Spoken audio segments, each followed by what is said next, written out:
सतनाम साहिब बंदगी सभी भक्त आत्माओं को, सभी साधु संत समाज को।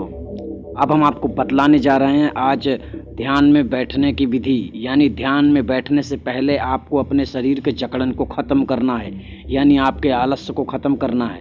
जी हाँ, भक्ति साधना में बैठने वाले लोग और या फिर काया निरोग योग करने वाले, यानी जो चाहते हैं शरीर में हमारे कोई रोग नहीं होना चाहिए उत्पन्न, ऐसे लोगों के लिए ध्यान करना अति आवश्यक होता है। ध्यान में बैठने से अधिक रोगों से मुक्ति मिल जाती है, शरीर में कमजोरी दूर हो जाती है।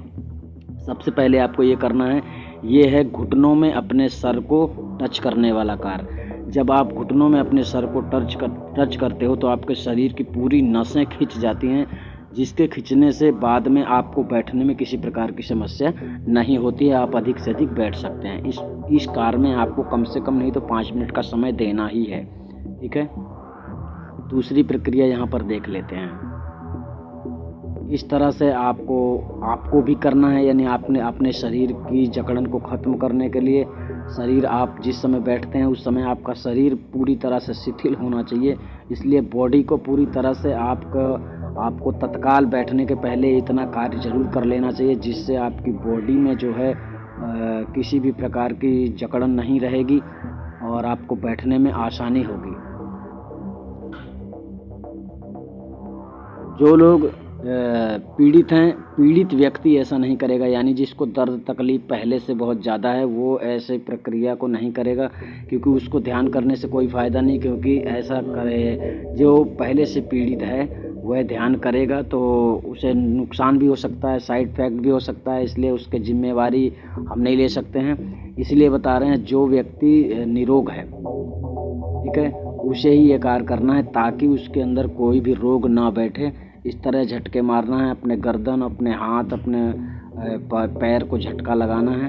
ठीक है, और जिस तरह आपको मेन चीज़ें दिखाई जा रही हैं, ये चीज़ें ऐसा आप करते हैं तो आपके कमर से लेकर पीठ की पूरी हड्डियां जो है सभी अपनी अपनी जगह में खुल जाती हैं, यानी जो जकड़न होती है वो ख़त्म हो जाती है।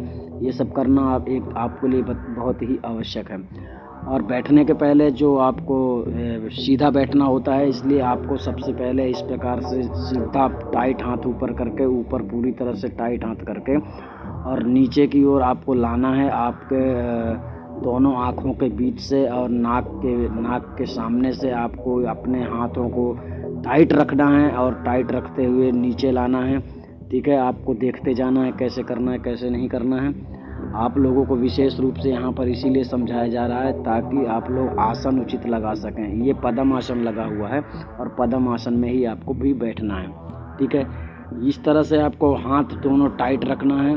ठीक है, टाइट ही रखना है, बिल्कुल सीधा करना है इस तरह से। ठीक है, ये प्रक्रिया आपको निश्चित रूप से करना है आसन लगाने के पहले, यानी आसन में बैठने के पहले, ये मतलब ध्यान में बैठने से पहले ये सब आपको करना होता है, अपने शरीर की सही जगह लेने के लिए, अपने ध्यान की स्थिति सही बनाने के लिए। ठीक है, आपको ये सब निश्चित रूप से करना है। देख लो, आपको करना है, आगे कुछ भी करो, पीछे कुछ भी करो, मतलब करना सभी है। जो कार्य इसमें बतलाया जा रहा है ध्यान करने वाले के लिए, ये करना अति आवश्यक है।